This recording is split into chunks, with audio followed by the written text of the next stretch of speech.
said I was too small to pull the sleigh. Why won't they let me help, huh? Oh, poor Danny, poor Danny. One day you'll be big enough, I promise. Even your father Dancer had to wait until he was grown up enough to be part of the team. Delivering all those gifts is a big responsibility, not to mention bringing my dear Nicholas home safely to me. When the time comes, you'll do just fine. Be patient. It seems so far away. I want to help right now. Remember your scarf, Danny. When I was making it for you, you thought it would never be done. Now look at you, all dressed up and warm. And I love it so much. Thank you for making it for me. I think I'm the best dressed reindeer in the whole stable. Oh, yes, indeed, Danny. You are one well-dressed reindeer calf. My dad says you have a storybook about him and the other reindeer on the team. Will you read it to me, please? The book is more about my dear Nicholas than the reindeer team, but I can understand from Dancer's point of view. He probably thinks it's about the team. I'll be glad to read it to you. In fact, I have it right here because I read it every year. Wow! How old is it? Well, this poem was first published in a newspaper in 1823 in Troy, New York. Since then, it's been printed and reprinted all over the world. Well, that's almost 200 years ago. Oh, very good. I can tell you're studying hard in reindeer school. Oh, the numbers are very important when you're calculating the route for the Christmas Eve deliveries.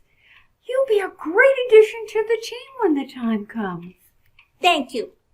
Will you read me the story now, please? Oh, of course. Here we go. This is called A Visit with St. Nicholas. 'Twas the night before Christmas, and all through the house not a creature was stirring, not even a mouse. The stockings were hung by the chimney with care, in hopes that St. Nicholas soon would be there. The children were nestled all snug in their beds, while visions of sugar plums danced in their heads.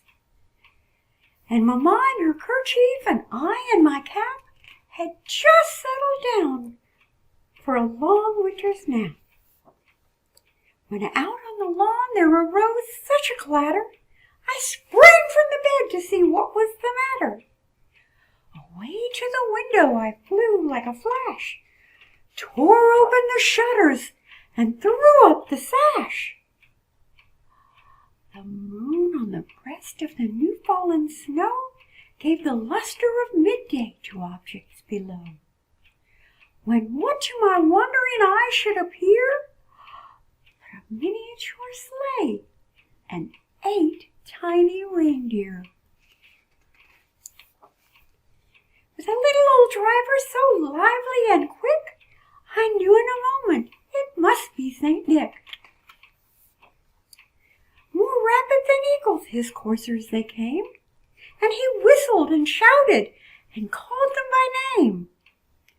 Now Dasher, now Dancer, now Prancer and Vixen, on Comet, on Cupid, on Donder and Blitzen, to the top of the porch, to the top of the wall. Now dash away, dash away, dash away all.